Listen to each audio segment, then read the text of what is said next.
أعوذ بالله من الشيطان الرجيم. بسم الله الرحمن الرحيم. يا أيها الذين آمنوا اتقوا الله وكونوا مع الصادقين. وقال تعالى عاشروهن بالمعروف.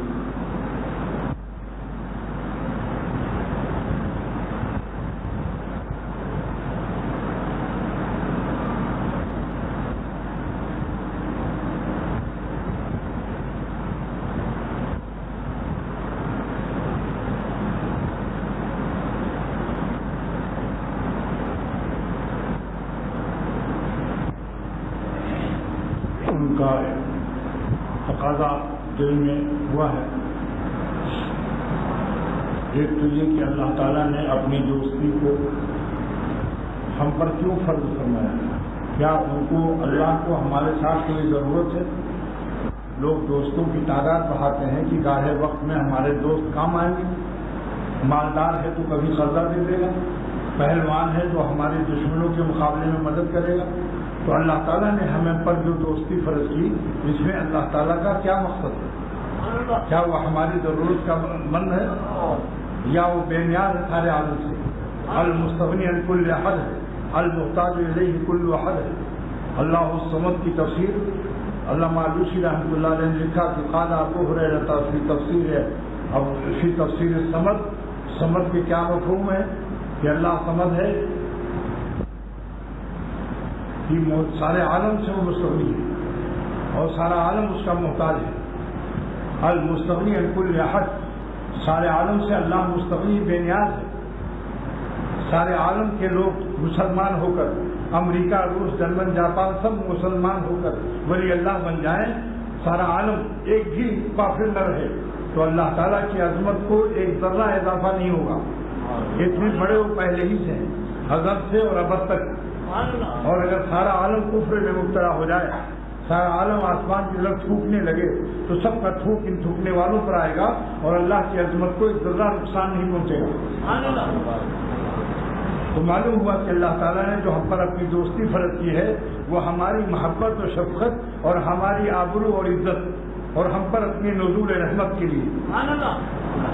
جیسے باپ مالدار ہو اور بچوں کا محتاج نہیں ہے، مگر بچوں سے کہتا ہے کہ تم لوگ میرے فرما بردار ہو جاؤ تاکہ میں تمہیں اپنی جائیداد لکھ دوں، بلڈنگ دے دوں، فیکٹری دے دوں، تمہاری شادی بیاہ کر دوں، تمہارے اوپر اپنی یہ تمام مہربانیاں مبذول کر دوں، کیونکہ میں باپ کہہ رہا میں تم لوگوں کا محتاج نہیں ہوں. اے لڑکو، اللہ نے مجھے مالدار کیا، تندرست ہوں، قوی ہوں، پہلوان بھی ہوں، ہمیں تم سے کچھ نہیں لینا ہے، تم کو دینا ہے. تو جب ایک باپ یہ کہہ سکتا ہے تو اللہ تعالیٰ کی عظمت اور ان کا خزانے کا مالک ہونا اور سارے زمین و آسمان کے خزانوں کے مالک جو سونا پیدا کر سکتا ہے پہاڑوں میں.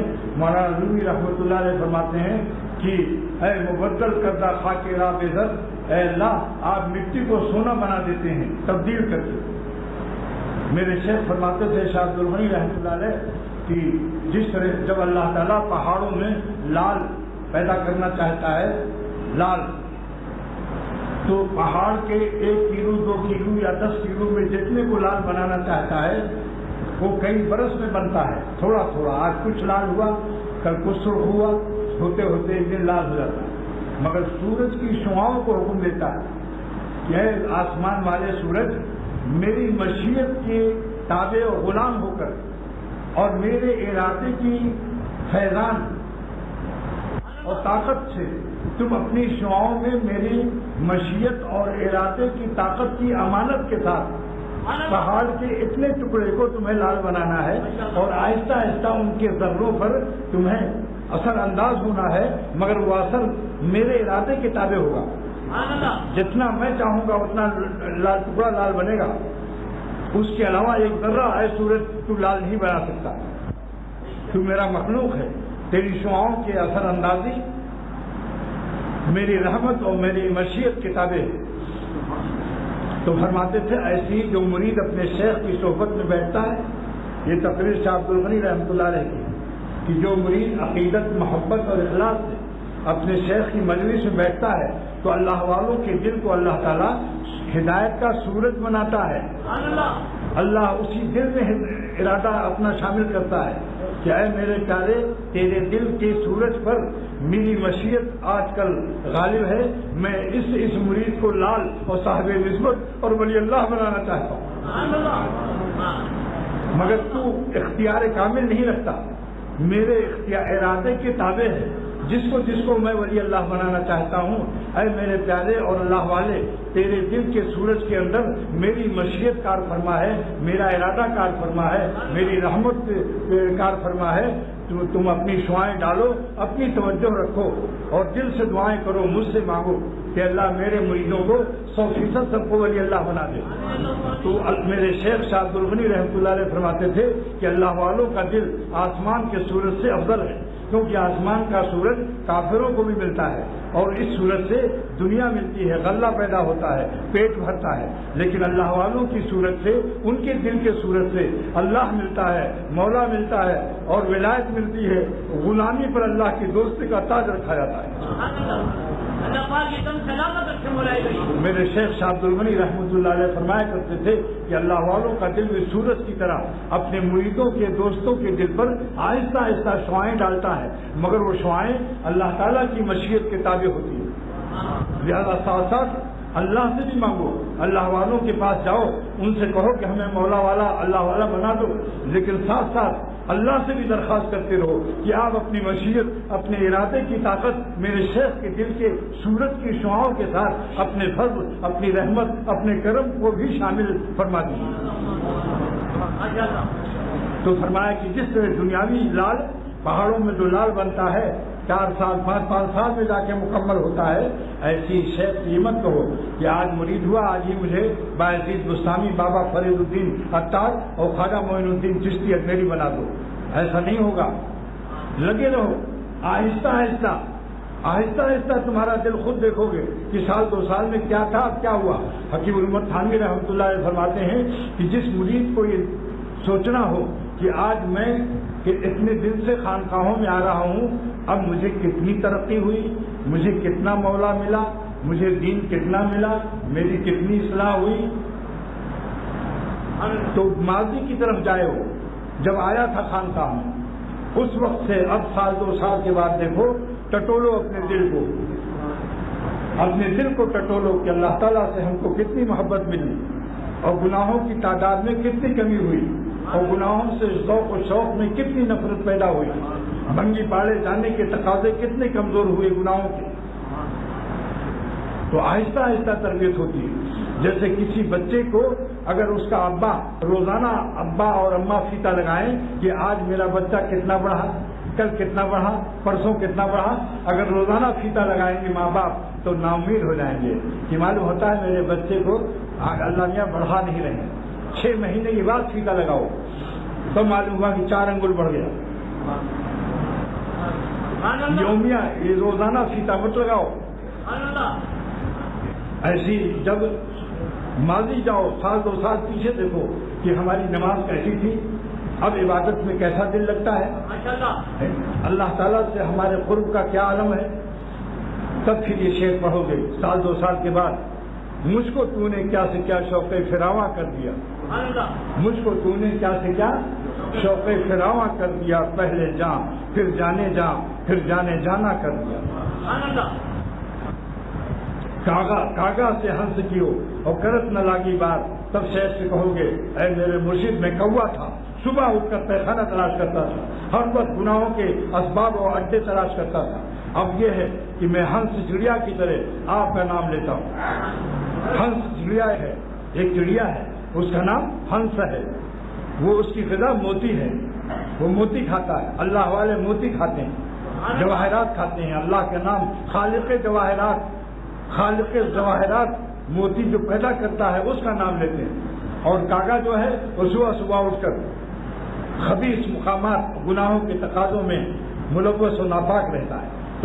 تو حضرت شاہ ابو المعالی رحمۃ اللہ علیہ فرماتے ہیں اپنے شیخ کو خطاب کر کے، جب وہ اللہ والے بن گئے، بری عادتوں سے پاک ہو گئے، رسم شاہ بازی آ گئی اور وہ بادشاہی ہو گئے، تو مولانا روم تو اپنے شیخ کا شکریہ یوں ادا کرتے ہیں کہ دنیا والوں میں معمولی ملا نہیں ہوں، تم سے زکوٰۃ و خیرات مانگنے والا نہیں ہوں، تمہاری قربانی کے کھالوں کے لیے دربدر ذلیل ہونے والا نہیں ہوں، میں بادشاہ کا نواسا ہوں اور جامع المعقول و منقول ہوں، بخاری شریف پڑھاتا ہوں، 500 میرے شاگرد ہیں علماء جو میرے پالکی کے پیچھے چلتے ہیں۔ لیکن اے دنیا والوں، اب میں شمس الدین تبریزی سے میں نے پہلے کتابیں حاصل کی، علم حاصل کیا، اب میں اللہ کو حاصل کرنے کے لیے ایک اللہ والے کے پیچھے پیچھے پھروں گا، شمس الدین تبریزی کا بستر سر پر رکھ کر، اور علماء سے فرمایا اے میرے 500 علماء، میرا استقبال اور میری تمام پیچھے پیچھے پھرنا چھوڑو، اب میں کسی کا غلام ہو رہا ہوں، اب تم کچھ دن صبر کرو کہ میں اپنے شیخ سے درد دل اللہ کی محبت کا پورا درد حاصل کر لوں، میرے دل کا چاند نسبت کے نور سے، اللہ کی دوستی کے نور سے پورا روشن ہو جائے، میں نفس کو پورا مٹا دوں۔ جس دن زمین کا گولا آسمان سے اور سورج سے الگ ہو جاتا ہے، جس دن زمین کا گولا حرکت کرتے کرتے سورج سے بالکل الگ ہو جاتا ہے تو سورج کی پوری روشنی چاند کو پورا روشن کر دیتا ہے، 14 تاریخ کا ہو جاتا ہے، ورنہ آج پہلی ہے دوسری ہے، چاند تھوڑا سا روشن ہوتا ہے، باقی حصہ زمین کے گولے سے چھپا رہتا ہے۔ مولانا رومی رحمۃ اللہ علیہ فرماتے ہیں جس دن زمین کا گولا درمیان سے ہٹ جاتا ہے تو چاند کا پورا دائرہ سورج کی روشنی سے روشن ہو جاتا ہے۔ ایسے ہی مرید کا دل اور اللہ کی رحمت کا سورج جب نفس کو مٹاتے مٹاتے نفس کا گولا بالکل ہٹ جاتا ہے تو پھر اس کا دل اللہ کے نور سے پورا دل روشن ہو جاتا ہے۔ جن لوگوں نے نفس کو نہیں مٹایا، کسی نہ کسی گناہ کی عادت کو باقی رکھا، ان کا چاند دل کا 14 تاریخ کا نہیں بنتا، کچھ چاند روشن ہوتا ہے جیسے پہلی دوسری تیسری، مگر کچھ اندھیرا بھی رہتا ہے۔ نفس کے برے تقاضوں کی غلامی کا یہ عذاب اور یہ نحوست ہے۔ جن لوگوں نے ہمت کی بازی لگا لی اور چاند اور دل کے اور نفس کے پورے تقاضے گناہوں کے چھوڑ دیے اور عہد کر لیا کہ اللہ ایک گناہ بھی نہیں کروں گا، ایک لمحہ آپ کو ناراض نہیں کروں گا، اللہ تعالیٰ نے ان کے اس افنائے نفس اور نفس کے گولے کو مٹانے کی برکت سے اللہ نے ان کے دل کو اپنی روشنی سے پورا روشن کر دیا۔ ایسے لوگ جب مل جائیں تو مولانا شمس الدین تبریزی اس مقام کے تھے اور معلوم نے ان کا بستر اٹھا لیا، پیچھے پھرتے رہے۔ ایک زمانے کے بعد تمام برائیوں سے پاک ہو گئے، اخلاق صحیح ہو گئے، ہر وقت خدا پر شاہ بازی نصیب ہو گئی۔ تب اعلان فرمایا اے دنیا والوں، شاہ خوارزم کا نواسا جو عالم تو تھا مگر اب اللہ والا ہو گیا، اب میرا مقام سن لو۔ بعد سلطانم گشم نیکو پیم، اب جلال الدین رومی بعد سلطانی ہو چکا ہے، اپنے اللہ کا بادشاہی ہو چکا ہے۔ بعد سلطانم گشم نیکو پیم، اب میرے اخلاق سب اچھے ہو چکے ہیں، ہم کسی مردہ حسینوں کو کھانے کی کرگسی چالوں سے ہم پاک ہو چکے ہیں۔ اب ہم کو تم نہیں پاؤ گے کہ کسی حسین کو جلال الدین بھی دیکھ رہا ہو۔ بعد سلطانم گشم، بعد سلطانی بن چکا ہوں، نیکو پیم، میرے سب عادتیں اور اخلاق اچھے ہو چکے ہیں۔ اور فارغ از مردارم، میں مردہ کھانے سے اور مرنے والے حسینوں کے ڈسمبر عارضی کو دیکھنے کی خبیث و لعنتی کاموں سے پاک ہو چکا ہوں۔ فارغ از مردارم وہ گرگس نیم، اے دنیا والو، اب جلال الدین رومی شیخ شمس الدین تبریزی کے صدقے میں اب یہ مردہ خور اور مری ہوئی بھینسوں سے لپٹنے والا کرگس نہیں ہے، اب یہ بادشاہی ہوں اور بادشاہی کا کام شاہ بازی ہے، بادشاہی ہوں اور بادشاہی کا کام شاہ بازی ہے، نہ کہ کرگسی۔ یہ حسینوں کو جو لوگ دیکھتے ہیں یہ دو علامت ہے اس کی، ایک تو یہ کرگس ہے، گدھ ہیں، مردہ خور ہیں، یہ اللہ کو زندہ حقیقی کے تعلق کو نقصان پہنچا کر غیر اللہ پر مرنے والے، یہ محرومی کی دلیل ہے کہ یہ کرگسی ہیں اور بادشاہی نہیں ہے، ورنہ شاہ بازی کرتے، یہ کرگسی کام نہ کرتے۔ نمبر 2 کہ ان کے دل میں نسبت میں اللہ کا موتی عظیم الشان، جس کی قیمت زمین و آسمان ادا نہیں کر سکتے، جس کی قیمت سورج و چاند ادا نہیں کر سکتے، جس کی قیمت سلاطین کے تخت و تاج نہیں ادا کر سکتے، جس کی قیمت ساری دنیا کی لہلائے نمکیات لہلائے کائنات ادا نہیں کر سکتے، جس کی قیمت زمین و آسمان کے تمام خزانے نہیں ادا کر سکتے، وہ اللہ سے تعلق میں اللہ کی نسبت اور دولت سے ولایت لیے ہوئے ہے، تو اس وجہ سے نظر کا تالا مضبوط رکھتے ہیں۔ جس کے گھر میں دولت ہوتی ہے اس کا تالا مضبوط ہوتا ہے، وہ دھاگا نہیں باندھتا، وہ دھاگا نہیں بنتا، وہ تالا کھول کے نہیں سوتا۔ جس ہرن کے ناف میں مشک پیدا ہو جاتا ہے 1 پاؤ آدھا کلو، تو پھر وہ سوتا نہیں، تاریخ حیوانات کے جاننے والوں سے پوچھو، جب ہرن کے ناف میں مشک پیدا ہو جاتا ہے تو وہ سوتا نہیں ہے، دیکھتا رہتا ہے رات بھر، ذرا سا اونگ لیتا ہے دن میں، لیکن رات بھر جاگتا ہے کہ کوئی شکاری آ کر مجھے ذبح کر کے میرا ناف نہ لے لے، میرا سونا، میرا مشک نہ لے لے۔ تو اللہ والے کی اپنی نسبت میں اللہ کی دولت کی بڑی علامت یہی ہے کہ ہر وقت وہ کننا رہتے ہیں کہ کانوں میں کوئی گانے کی آواز نہ آ جائے، آنکھوں کے سامنے کوئی حسین نہ آ جائے، جن کے ڈسٹمبر اور رنگ روغن عارضی کی وجہ سے ہم دائمی نسبت میں اللہ کی دولت کو کہیں کھو نہ بیٹھے۔ ماشاءاللہ ماشاءاللہ، اللہ تعالیٰ حضرت والا کی معطلات فرمائے، سبحان اللہ، ماشاءاللہ۔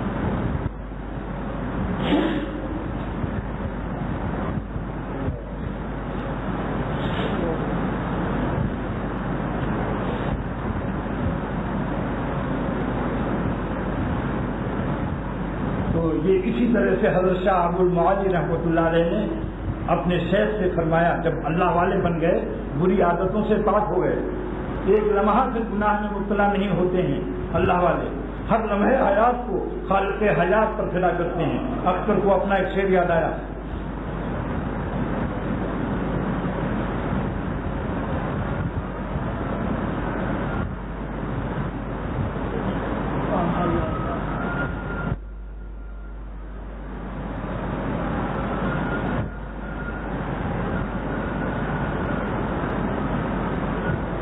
خاک ہماری خاک اس لمحے میں ہے رشک فلک اختر، ہماری خاک مٹی، یہ 5-6 فٹ کا جو مٹی ہے، ہماری خاک اس لمحے میں ہے رشک فلک اختر۔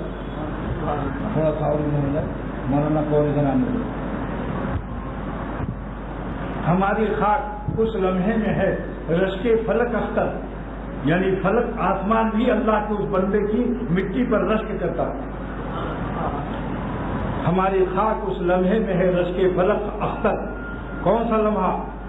وہی لمحہ جو میرا ذاکر مولائے عالم ہے، وہی لمحہ جو میرا ذاکر اور اس لمحے حیات پر جب بدنظری یا کوئی گناہ میں مشغول ہوتا ہے تو شیاطین بھی ہنستے ہیں کہ دیکھا آپ نے، یہ یہی سب ملتزم پر ہو رہا تھا، یہی روز مبارک پر اپنی نعت پڑھ رہا تھا، اب کس چکر میں ہے اس وقت؟ بعض لوگ سمجھتے ہیں کہ پیری مریدی چکر ہے، یہ اختر بھی ایسے لوگوں کے چکر میں نہیں پڑتا، اس چکر میں سارے دنیا کے اولیاء اللہ آئے ہیں، یہ اس پیری اللہ والے سچے متبع شریعت اور متبع سنت اللہ والوں کے دامن وہی پکڑتے ہیں جن کی قسمت میں اللہ کی دوستی لکھی ہوئی ہے۔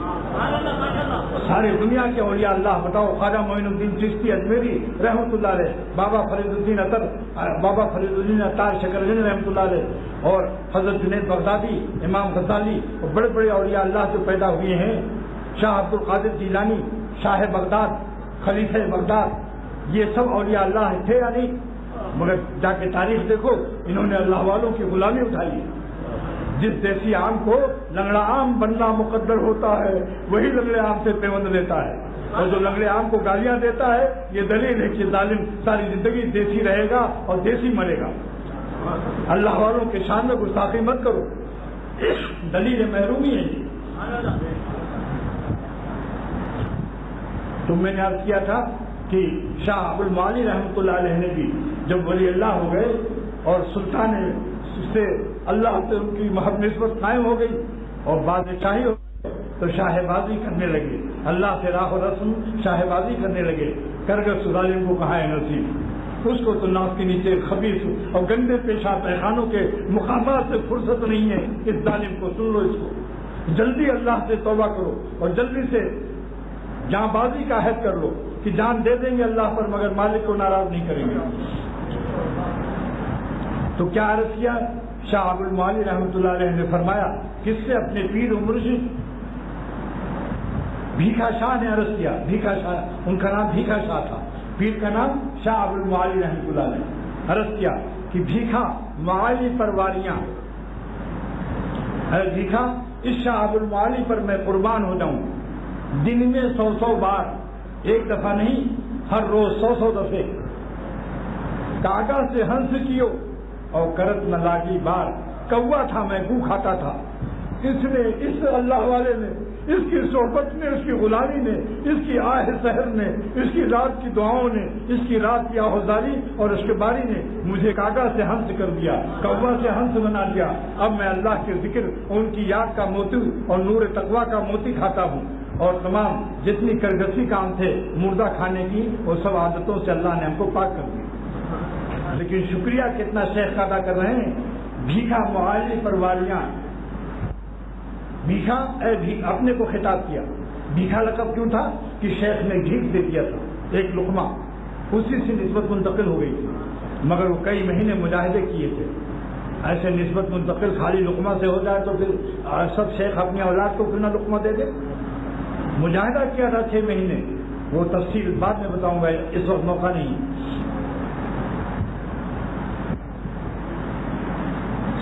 بھیکھا معالی پرواریاں، دن میں 100 بار، کاغا سے ہنس کیو کرت نہ لاگی بات۔ لہذا میں نے بتا دیا کہ یہ مضمون محال نہ اس میں ملتا ہے کہ اللہ تعالیٰ نے جو نبیوں کو دشمن دیے ہیں وہ ان کے عجب کبر کے علاج کے لیے نہیں، کیونکہ پیغمبر معصوم ہوتے ہیں، ان کی ترقی درجات کے لیے اور اپنے قرب کی عظیم الشان دولت، ساعتن فساعتن متساعدن متزائدن متبارکن، ہر لمحے حیات پیغمبر کو عظیم عظیم نئے نئے جدید جلوے دیے جاتے ہیں، جدید جدید تجلیات دی جاتی ہیں، ترقی درجات مراد ہوتا ہے۔ ان کی حفاظت وہاں علم کی وجہ سے مقصود نہیں، اس کے لیے اولیاء اللہ ہوتے ہیں۔ اور وہاں یہ شعر بھی لکھ دو، بڑھ گیا ان سے تعلق اور بھی دشمنی خلق رحمت ہو گئی، یہ شعر وہاں پر لکھ دو، بڑھ گیا ان سے تعلق اور بھی دشمنی خلق رحمت ہو گئی۔ ان کی لذت مناجات کو بڑھانا ہوتا ہے، ان کے صبر و توکل کو اعلیٰ درجہ دینا ہوتا ہے۔ اعلیٰ درجے پر تو پہلے ہی سے رہتے ہیں، اس اعلیٰ میں اور اعلیٰ ملتا ہے، کیونکہ اللہ کے قرب کی حد نہیں ہے، غیر محدود راستہ ہے، غیر محدود قرب ہے، غیر متناہی ترقیات ہیں، لہذا اللہ تعالیٰ ان کے درجات کو بڑھاتا رہتا ہے۔ یہ مضمون اہم تھا، جس کو وہاں پڑھا لینا تاکہ کسی کو شبہ نہ ہو کہ نعوذ باللہ کیا پیغمبر جو ان کے میں مبتلا ہو سکتے ہیں، وہ معصوم ہوتے ہیں، ان کی حفاظت اللہ کرتا ہے، اللہ تعالیٰ ہی ان کو نبی بنا کر بھیجتا ہے۔ اگر وہ نبی گڑبڑ کر دے تو انتخاب اللہ کا صحیح نہیں ہوگا، تو جو نبیوں پر اعتراض یا عیب نکالتا ہے وہ دراصل اللہ پر اعتراض کرتا ہے اور اپنے ایمان کو کفر میں تبدیل کرتا ہے، جو پیغمبروں پر اعتراض کرتا ہے۔ اب یہ مضمون ایک مضمون یہ بیان کرنا تھا کہ اللہ تعالیٰ نے تقویٰ فرض کر کے اپنی دوستی کو کمپلسری کیا ہے، فرض کیا ہے، اختیاری مضمون نہیں ہے کہ جس کا بھی چاہے گناہ چھوڑ کر میرا ولی ہو جائے۔ ہر مومن کو اللہ نے فرض کر دیا، ایمان کے بعد تقویٰ اختیار کر لو، ہم تم پر اپنی دوستی کو فرض کرتے ہیں، کمپلسری کرتے ہیں، اختیاری نہیں ہے کیوں؟ یہ میری رحمت کا تقاضا ہے تاکہ تم میری جنت کی جائیداد کے مستحق ہو جاؤ، تاکہ دنیا میں بھی ہم تمہارے کام آسان کر دیں۔ اللہ تعالیٰ قرآن پاک میں فرماتے ہیں کہ تقویٰ کی برکت سے تمہیں کیا ملے گا؟ اگر تم گناہ چھوڑ دو گے اور ہمارے 100% بن جاؤ گے، شیطان اور نفس کی غلامی سے نکل کر، نفس شیطان کی غلامی سے نکل کر میرے 100% بن جاؤ گے تو تمہارا ہر کام ہم آسان کر دیں گے۔ وَمَن يَتَّقِ اللَّهَ يَجْعَل لَّهُ مِنْ أَمْرِهِ يُسْرًا، اللہ متقی بندوں کا سب کام آسان کرتا ہے۔ جس کے کام میں مشکلات ہوں اور حل نہ ہو رہا ہو تو سمجھ لو اس کی تقویٰ میں کوئی گڑبڑی ہے۔ وعدہ اللہ کا ہے، جو بھی اللہ سے ڈرے گا گناہ سے بچے گا، يَجْعَل لَّهُ مِنْ أَمْرِهِ يُسْرًا، اللہ اس کے سب کام آسان کر دے گا۔ اور وَمَن يَتَّقِ اللَّهَ يَجْعَل لَّهُ مَخْرَجًا، جو بھی اللہ سے ڈرے گا گناہ سے بچے گا، اللہ ہر مشکل سے اس کو مخرج، ایگزٹ اور خروج دے گا۔ لہذا جس کا مخرج نہ ہو اور خروج نہ ہو رہا ہو کسی بلا سے تو سمجھ لو اس کے تقویٰ میں کوئی گڑبڑی، سر سے پیر تک کسی گناہ میں مبتلا ہے۔ کہیں شیر بھی جوتے جاتے ہیں حل میں، یہ اعمال بد کی ہے پاداش ورنہ۔ کسی شیر کو اگر دیکھو کہ حل میں لگا ہے اور کھیت جوتا جا رہا ہے، کسان اس کو بیل کی طرح استعمال کر رہا ہے، تو فرماتے ہیں خواجہ عزیز الحسن مجذوب رحمۃ اللہ علیہ، یہ اعمال بد کی ہے پاداش ورنہ۔ کہیں شیر بھی جوتے جاتے ہیں حل میں، لہذا تقویٰ سے سب کام آسان. قرآن پاک میں اعلان ہو رہا ہے کہ میں نے تم پر اے ایمان والو جو دوستی فرض کی ہے اور اپنی دوستی کو کمپلسری کیا ہے, اختیاری نہیں رکھا. یہ میری رحمت کا تقاضا ہے, تم کو مصیبت میں مبتلا کرنا نہیں ہے, تو میری رحمت کا تقاضا ہے. ہر باپ چاہتا ہے اپنے بچوں کو اپنی پیار اور رحمت اپنی مہربانی کے خزانے دے دے. میرا بھی دل چاہتا ہے کہ تم میرے ایمان لا چکے, تم پر دوستی اپنی فرض کر رہا ہوں تاکہ تمہارے ہر کام کو میں آسان کر دوں اور ہر مصیبت سے تمہیں ایگزٹ اور خروج دے دوں اور تمہیں ایسی جگہ سے روزی دوں کہ لا یحتسب وَيَرْزُقْهُ مِنْ حَيْثُ لَا يَحْتَسِبُ, ایسی روزی دوں کہ جس کا تمہیں گمان بھی نہ ہو, چھپر پھاڑ کے خزانے برسا دوں. اس لیے تقویٰ فرض کر رہا ہوں. تقویٰ فرض کر کے میں تم کو تمہاری غلامی پر اپنی دوستی کا جو تاج رکھ رہا ہوں, اس سے میری کوئی غرض نہیں ہے. اللہ تم سے بے نیاز ہے, وہ بہت بڑا مالک ہے, تمام خزانوں کا خالق بھی ہے, مالک بھی ہے اور اپنے خزانوں سے بے نیاز ہے. تو تمہیں کو دینے کے لیے اپنا خزانہ رکھے ہوئے منتظر ہے کہ تم تقویٰ اختیار کرو, اس قابل ہو جاؤ کہ ہم اپنے خزانے تم پر برسا دیں. اب کوئی کہے پھر یہودیوں کو کیوں رئیس کر دیا, کافروں کو مالدار کیوں کر دیا؟ یہ سمجھ لو یہ خزانہ ان کے لیے عذاب ہے, یہ رحمت نہیں ہے. کیسے؟ تاکہ اسی خزانے میں اور دنیا کی لالچ میں ہر وقت پاگل کی طرح رہیں. 10 ٹیلی فون رکھے ہیں. آسٹریلیا سے گندم آ رہا تھا, ڈوب گیا وہ جہاز, ارے ڈاکٹر بلاؤ جلدی سے, 6-7 ڈاکٹر بلا رہے ہیں. اسی دنیا کی حوث میں وہ دنیا ان پر عذاب ہے. مولانا تھانوی رحمۃ اللہ علیہ فرماتے ہیں کہ ترقی بینک والوں کو اور یہودیوں کو جو ترقی ہو رہی ہے, اس کا راز یہ نہ سمجھو یہ ترقی ہے. ترقی کی 2 قسم ہے, ایک ترقی صحت مند, ایک ترقی بیماری کی ہوتی ہے.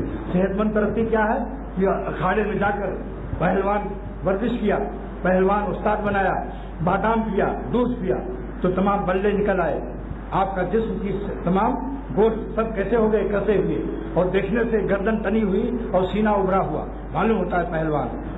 یہ ترقی جو ہوئی بادام سے ہوئی, دودھ سے ہوئی, پہلوان کے اکھاڑے کی برکت سے ہوئی.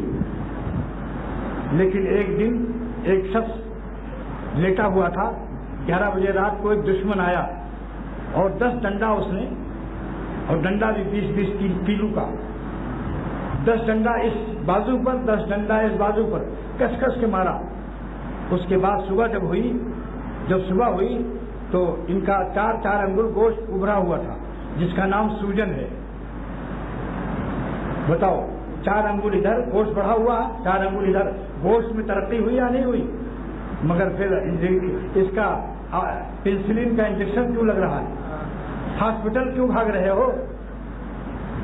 تو معلوم ہوا یہ بیماری کا گوشت بڑھا ہوا تھا, یہ ڈنڈے کا گوشت تھا, انڈے کا گوشت نہیں تھا, یہ ڈنڈے لگے تھے. ایسی جو اللہ کی غضب اور اللہ کو ناراض کر کے کوئی عیش حرام دیتا ہے تو سمجھ لو لعنتی لذت ہے, حرام لذت ہے. اللہ کے غضب کے تحت دیکھو ایک وائٹ کلر کا انسان ہے, بالکل سفید, کھال سفید, نہایت پرکشش وائٹ کلر, مگر اللہ تعالیٰ کے غضب کے تحت ہے. اس سفید غلام سے, اس سفید بندے سے بہتر ہے وہ کالا بندہ جو تحت رحمت ہے, اللہ کی رحمت میں جی رہا ہے. دیکھا آپ نے؟ اس لیے وائٹ کلروں کو مت دیکھو, نہ کالی کو دیکھو نہ گوری کو دیکھو. میرا شعر سن لو, نہ کالی کو دیکھو نہ گوری کو دیکھو, اسے دیکھ جس نے انہیں رنگ بخشا. تو یہ سمجھ لو تقویٰ کی فرضیت ہر مومن پر ہے. کسی کو اختیار نہیں ہے کہ وہ اللہ کی نافرمانی سے حرام لذتیں درآمد کرتے کرتے اللہ کے غضب کے تحت جیتے جیتے اور اسی حالت میں مر جائے. اللہ نے کسی کو اختیار نہیں دیا, یہ اللہ کی رحمت ہے. کیونکہ اللہ کی رحمت چاہتی ہے کہ میں اپنے بندوں کو اپنے سارے خزانے دے دوں, اپنے قرب کی لذت چکھا دوں, ایسی لذت چکھا دوں کہ جدھر سے میرا ولی اللہ گزر جائے سارا ویسٹرن اسٹریٹ اور سارے سواحلی سمندر کی لہرائیں سب دیکھتی رہ جائے کہ یہ کون اللہ والا جا رہا ہے. جمال اس کا چھپائے گی نہ بہار چمن, جمال اس کا چھپائے گی کیا بہار چمن, گلوں سے چھپ نہ سکی جس کی بوئے پیراہن. ساری دنیا پھیکی پڑ جائے گی. وہ یہ کون آیا کہ دھیمی پڑ گئی لو شمع محفل کی, یہ کون آیا, کہاں آیا, دل میں, اور کون آیا, مولا آیا. یہ کون آیا کہ دھیمی پڑ گئی لو شمع محفل کی, پتنگوں کے عوض اڑنے لگی چنگاریاں دل کی. تو تقویٰ کی فرضیت ہر مومن پر ہے. کسی مومن کو اختیار نہیں کہ حرام لذت نافرمانی سے لے کر اللہ کے خزانوں سے وہ اپنے کو محروم کر دے۔ یہ محرومی آج کل کے بہت سے باپ ایسے ہیں کہ اس لڑکے کو آپ کر دو، نکال دو، جائیداد سے محروم کر دو۔ یہ میرا دل دکھا چکا ہے، اس کو ایک جائیداد بھی نہ ملے، وصیت کورٹ میں باقاعدہ لکھ دیتے ہیں۔ کیوں؟ باپ کا دل دکھ گیا، نافرمانی۔ مگر اللہ تعالیٰ نے اپنے نافرمانی کے باوجود ایمان کی وجہ سے کہ مجھے مانتا تو ہے، مجھ کو تسلیم تو کرتا ہے کہ میرا اللہ ہے، پھر بھی ظالم گناہ نہیں چھوڑتا، تو ہر مومن پر تقوی فرض کر کے اپنے خزانے زبردستی چپکا دیے کہ ظالم تجھ پر تقوی فرض ہے، تو اپنی غلامی پر میری دوستی کا تاج رکھ لے، اور سارے خزانے پورے قرآن میں جو تقوی پر انعامات ہیں سب تجھے ہم دینا چاہتے ہیں۔ ہمارا کوئی غرض تجھ سے نہیں ہے، غلاموں کا میں محتاج نہیں ہوں، غلام میرے محتاج ہیں سارے عالم کے۔ لہذا اللہ نے تقوی جو فرض کیا اپنے خزانے برسانے کے لیے، اپنی محبت اور رحمت کے خزانے دینے کے لیے کیا ہے۔ ہمارے وہ محتاج نہیں، ہم ان کے محتاج ہیں۔ ہم داڑھی رکھ لیں گے تو اللہ پر احسان نہیں ہوگا، سرور عالم صلی اللہ علیہ وسلم پر احسان نہیں ہوگا، ہم پر اللہ کا احسان ہوگا کہ اللہ تعالیٰ جو خوش ہو جائے اور سرور عالم صلی اللہ علیہ وسلم بھی احسان خوش ہو جائیں، سارے خزانے مل جائیں۔ یہ اس میں اللہ تعالیٰ کی رحمت کا ظہور ہے۔ پچھلے جمعے کو عرض کیا تھا کہ تقویٰ کی فرضیت اللہ کے ہر بندے پر ہے، اللہ اپنے ہر بندے کو اپنا دوست بنانا چاہتے ہیں، اور مضمون اختیاری نہیں ہے، یہ اللہ کا کرم ہے۔ آج کا مضمون کا حاصل کیا تھا کہ اس دوستی کے فرض کرنے میں اللہ تعالیٰ کی کوئی غرض، کوئی حاجت، کسی قسم کا کوئی نفع نہیں ہے، اللہ صرف ہمارے نفع کے لیے ہمیں اپنا۔ اگر بادشاہوں کو بھی ڈیپریشن ہو اور اپوزیشن کا ڈنڈا ان کے چین کو اڑا چکا ہو، میں سلاطین کو چیلنج کرتا ہوں کہ کسی اللہ والے، سچے اللہ والے، شریعت و سنت کے متبع جو کسی چٹائی و بوریا پر اللہ کو یاد میں اشکبار ہو رہا ہو، اس کی صحبت میں جا کر دیکھیں سلاطین، پھر معلوم ہوگا کہ یہ بادشاہ ہیں یا یہ اللہ والے۔ وہ بادشاہ ہیں، ان کی بادشاہی ہوا پر ہے، بادمان ہوا، اور یہ اصلی شاہ ہے، یہ اصلی شاہ ہے۔ ان کی شاہی ہوا پر نہیں ہے، یہ دنیا کے بادشاہ ہواؤں پر ہے۔ اپوزیشن غالب آ گئی، تخت سے نیچے اتار دیے گئے، فوج بغاوت کر گئی، تخت سے نیچے اتار گئے، خزانہ خالی ہو گیا، تب ختم ہو گیا سارا معاملہ، موت آ گئی، سلطنت چھن گئی۔ اور اللہ کے ولی موت سے پہلے زندگی میں بھی ولی اللہ ہوتے ہیں، اور موت کے بعد بھی ولی اللہ رہتے ہیں۔ کوئی دنیا کا بادشاہ ایسا ہے جو ظالم زندگی میں بادشاہ ہو اور مرنے کے بعد بھی گالا فانل اور بادشاہت اس کی ہو، قائم ہو؟ مگر اللہ کا ہر ولی زندگی میں بھی ولی اللہ رہتا ہے، مرنے کے بعد بھی ولی اللہ رہتا ہے، عالم برزخ میں بھی ولی اللہ رہتا ہے، میدان قیامت میں بھی ولی اللہ رہتا ہے، اور جنت میں بھی ولی اللہ رہتا ہے۔ اب اس کے بعد دوسرا حدیث جو پڑھی تھی، وہ حدیث نہیں، اللہ تعالیٰ ہی کا کلام پڑھا تھا، وَعَاشِرْهُنَّ بِالْمَعْرُوفِ، اپنی بیویوں کے ساتھ نیک بھلائی سے پیش آؤ۔ کیوں بھائی؟ یہ بتاؤ، وزیر اعظم اگر کہہ دے کسی پبلک کو کہ اے جوان تیری شادی ہو گئی مگر تیری بیوی میری بیٹی کی سہیلی ہے، دیکھ اس کو آرام سے رکھنا، ستانا مت، تو وہ کتنا خیال رکھے گا؟ ہر وقت بیوی سے کہتا بھی رہے گا کہ ہمارے خلاف وزیر اعظم کو کوئی خط نہ لکھ دینا۔ اپنی بیویوں کو اتنا آرام سے رکھو کہ اللہ تعالیٰ نے سفارش کی ہے، جو وزارت عظمیٰ دیتا ہے بھیک، اس نے سفارش قرآن پاک میں نازل کی کہ عاشرہن بالمعروف، اپنی بیویوں سے کے ساتھ نہایت بھلائی سے پیش آؤ، اور کبھی کبھی کان میں کہتے بھی رہو کہ دیکھو اللہ تعالیٰ سے ہماری کوئی شکایت نہ کر دینا، ہم کو معاف کر دینا، اگر تو ہماری ذات سے تم کو کوئی تکلیف پہنچی ہو تو ہم کو معاف کر دینا۔ کیونکہ وزیر اعظم کیا کر سکتا ہے؟ اللہ تعالیٰ، جن لوگوں نے، میرا تجربہ ہے، جن لوگوں نے اپنی بیویوں کو ستایا، میں نے ان کو کالرا میں موت پایا یا فالج گر گیا، پیرالائسائز، کسی نہ کسی عذاب میں مبتلا پایا۔ اس لیے میں کہتا ہوں اپنی بیویوں سے معافی طلب کر لو اگر ان سے کبھی ستایا ہو، اور اچھے سلوک سے پیش آؤ۔ باقی میرا ایک واز ہے، اس کا نام ہے خوشگوار ازدواجی زندگی۔ خوشگوار ازدواجی زندگی، یہ واز ہر بیٹی والا اپنے داماد کو ہدیہ دے دے۔ اور بہشتی زیور میں حصہ نمبر 4 یہ بیویاں پڑھتی رہیں تاکہ ان کو اپنے شوہر کا حق بھی جو اللہ نے مقرر کیا وہ بھی رہے، دونوں ہے۔ دیکھو لوگ کہتے ہیں کہ جو تالی تو صاحب دونوں ہاتھ سے بجتی ہے، اہل حق کو اور اہل باطل کو یکساں مت کہو کہ یہ بھی صحیح ہے وہ بھی صحیح ہے، دونوں لڑ رہے ہیں. اس میں ایک ظالم ضرور ہوگا. ہتھیلی تالی دونوں ہاتھ سے بجتی ہے، تالی تو دونوں ہاتھ سے بجتی ہے، مگر یہ ضروری نہیں کہ دونوں تالیوں میں حرکت آ جائے. ایک تالی بیچاری الگ ہے، ظالم نہیں ہے، وہ دور رکھنا چاہیے. مگر یہ تالی اتنی خبیث ہے کہ جا کر کے خود یوں کرتی ہے. ایک تعلیم اللہ کے سے ڈرتی ہے، وہ ظالم نہیں ہے، دور ہے بیچاری. اس لیے تالی بجنے کے معنی مت سمجھو کہ دونوں تالیاں حرکت میں ہیں. ایک تالی متحرک نہیں ہے، ساکن ہے، دور ہے، اللہ کے ظلم سے ڈرتی ہے، اللہ کے غضب سے ڈرتی ہے. وہ ظلم نہیں کرنا چاہتی، مگر بعض خبیث تالی ہوتی ہے، وہ خود جاتی ہے وہاں، یہ نہیں آتی، یہ خود جا کر کے وہاں لڑتی ہے. جیسے حضور صلی اللہ علیہ وسلم نے دامن مدینے میں جب ہجرت فرمایا، یہ ظالم مکے کے کفار وہاں جا کر کے وہاں کی جنگ جو ہوئی ہے کہ کہاں سے خبیث پہنچے لڑنے کے لیے. بتاؤ یہ تالی کیا حضور کی تالی آئی تھی لڑنے کے لیے یا کافروں کی تالی گئی تھی لڑنے کے لیے؟ بس دعا کرو اللہ تعالیٰ ہمیں تو توفیق.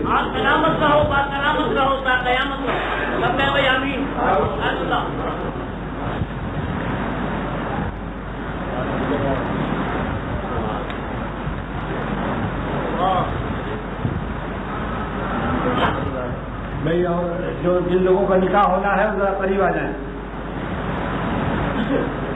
دولہا صاحب قریب آ جائیں. اور انجینئر حافظ ارشد محمود ول عبد الغفور یہ بھی قریب آ جائیں. وکیل سید عبد الرشید شاہ ولد سید اللہ محمد قریب آ جائیں. گواہ مظہر سلیم شاہ ولد سید محمد سلیم یہ بھی قریب آ جائیں. تنویر احمد خان بھی قریب آ جائیں.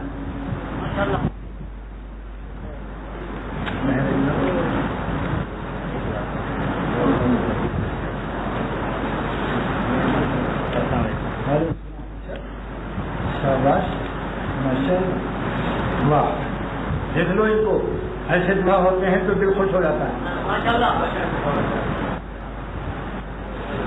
ممبئی میں ایک نکاح ہو رہا تھا. پڑھانے والے میرے مرشد شاہ ابرار ہفتہ دامت برکاتہم تھے جامع مسجد بمبئی میں. تو دولہا صاحب کا پیجامے سے ٹخنا چھپا ہوا تھا، ٹخنا چھپا تھا. حضرت نے فرمایا کہ میاں ٹخنا اوپر کر لو ورنہ میں نکاح نہیں پڑھاؤں گا. تو اتنا جلدی اس نے ٹخنا کو کھولا ہے کہ میں بس کیا کہوں، کیونکہ یہاں اس کی غرض تھی لیلا کے لیے، مولا کے لیے بھی اللہ کے حکم کو مان لو. آج 1400 برس پہلے ماشاءاللہ یہ السلام علیکم 1400 برس پہلے سرور عالم صلی اللہ تعالیٰ علیہ وسلم نے ٹخنے چھپانے کو حرام فرمایا. اور امام بخاری کی کتاب بخاری شریف کی شارح ابن حجر اسقلانی نے لکھا کہ فإن ظاہر الحدیث یدل تحریم الاسبال، ٹخنا چھپانا حرام ہے. آج مولوی بہت سے مولوی لوگوں نے بھی ٹخنا چھپانا شروع کر دیا. جب پنجاب کے جب رمضان شریف کا مہینہ آئے پھر دیکھا ذرا دل دکھتا ہے. اب امریکہ کے ہیلتھ سینٹر میں سائنسدانوں کا تحقیق لگا دیا گیا لباس کے ڈپارٹمنٹ میں کہ ٹخنا مت چھپاؤ اے امریکہ والوں، ورنہ تمہارے ٹخنے کے اندر ورم ہو جائے گا، باہر بھی ورم ہو جائے گا اور عقل میں ورم آ جائے گا، پاگل ہو جاؤ گے.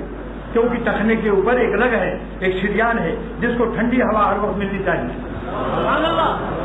اب جو ظالم امریکہ کی سائنسدانوں کی تحقیق کے ڈر کے مارے پاگل ہونے کے خوف سے صحت کے لیے ٹخنا کھول دیں، ہم ان کو بھی شاباشی دیں گے. لیکن اصلی شاباشی کے قابل وہ ہیں جو سرور عالم صلی اللہ علیہ وسلم کے حکم فرمان رسالت پر ایمان لا کر اور صحت روحانی کے لیے جنہوں نے ٹخنے کھولے.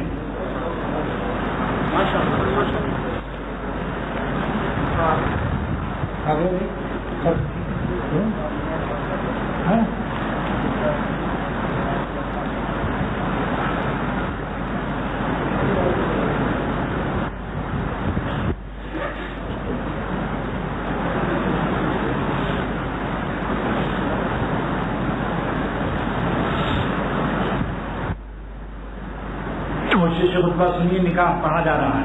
خطبے کا سننا بھی ثواب ہے اور خاموش رہنا بھی ضروری ہے.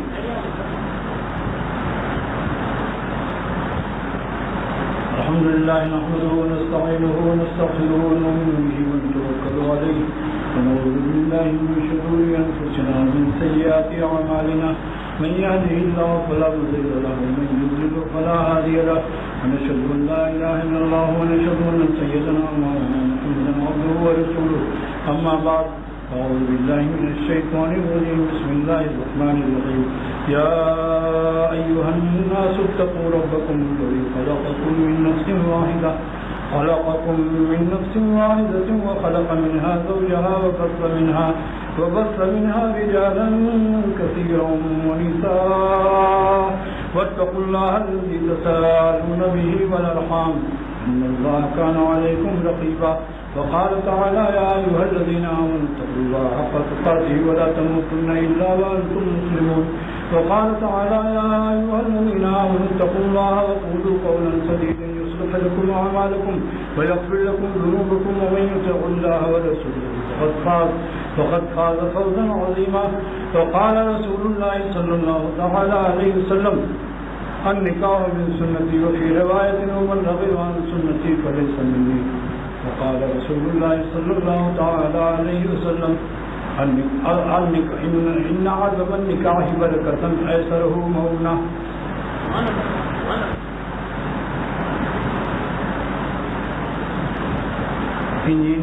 جناب انجینئر حافظ ارشد محمود ولد عبدالغفور کا نکاح میں نے سیدہ عشرت سلیم ولد سید محمد سلیم شاہ بخاری کے ساتھ بوکالت جناب سید عبدالرشید شاہ اور با شہادت مظہر سلیم شاہ نمبر 1 نمبر 2 گواہ بشہادت جناب صادق بٹ صاحب محض 1 لاکھ روپیہ میں نے ان کا نکاح کر دیا. پھر اس کا خلاصہ سن لیجیے. جناب انجینئر حافظ ارشد محمود کا نکاح میں نے سیدہ عشرت سلیم کے ساتھ بوکالت فلاں فلاں اور بشہادت فلاں فلاں جیسا کہ ابھی آپ کے سامنے میں نے اس کو تذکرہ کیا. ان کا نکاح میں نے کر دیا بعوض 1 لاکھ مہر. یہ مہر نقد ہے یا بوقت عندت طلب ہے؟ ٹھیک ہے, آپ نے قبول کر لیا. یہاں آ جائیے میرے پاس. آپ اس میں کہیے میں نے قبول کیا. میں نے قبول کیا. ماشاء اللہ مبارک ہو. جناب دولہا صاحب کو بہت بہت مبارک ہو کہ ان کی شکل دیکھ کر دل خوش ہو گیا. اللہ ہر نوجوان کو ایسے ہی بنا دے. اللہ تعالیٰ سے دعا کرو کہ اللہ تعالیٰ بارک اللہ لکا وفی کا خالق اور وجمع اللہ بینکما فی الخیر. اللہ تعالیٰ ان دونوں میں خوب محبت قائم رکھے اور کبھی دونوں خاندان ہمیشہ خوش رہیں, بیٹی والے بھی بیٹے والے بھی, اور میاں بیوی میں اللہ تعالیٰ ہمیشہ محبت قائم رکھے. اور اولاد کیسے پیدا ہوں, اللہ تعالیٰ اولاد صالحین نیک اولاد پیدا ہوں, اور لڑکیاں سب راویہ بصریہ پیدا ہوں, اور لڑکے حسن بصری ہوں. اللہ تعالیٰ ہم سب کے بھی اولادیں ہمارے بچوں کے پوتوں کے سب کے دونوں دے. اولاد بیٹا بھی دے بیٹی بھی دے, اور نیک و صالح و صالحات عطا فرمائے. اور نیت ہو کہ اللہ بیٹا دے تو عالم حافظ بھی بنائے, ڈاکٹر انجینئر بھی بنائے, حافظ بھی عالم بھی بنے. ڈاکٹر امجد علی کی طرح سے کہ وہ ڈاکٹر بھی ہیں اور عالم بھی ہو گئے ماشاء اللہ. اللہ تعالیٰ ہم سب کو اللہ والا بنا دے. جو مضمون پیش کیا ہے اللہ تعالیٰ ہم سب کو صاحب تقویٰ بنا دے, اللہ والا بنا دے. اللہ ہم سب کو اپنے دوستوں کی زندگی دے دے. دوستوں گناہ جو ہے دوستوں کی حیات نہیں, کبھی ہو جائے توبہ کر کے معافی مانگ لو. یہ بھی متقی ہے. جیسے وضو ٹوٹ جائے پھر وضو کر لے تو باوضو ہے یا نہیں, تو کبھی اگر گناہ ہو جائے 2 رکعت توبہ پڑھو, اللہ سے رو رو کے معافی مانگو. مایوس نہ ہو. ہم گناہ کرتے کرتے تھک سکتے ہیں, اللہ تعالیٰ ہم کو معاف کرتے کرتے کبھی تھک نہیں سکتے. لیکن کوشش یہی کرو کہ جان کی بازی ہم لگا دیں, ان کو ناراض نہ کریں. وآخر دعوانا الحمدللہ رب العالمین وصلی اللہ تعالی.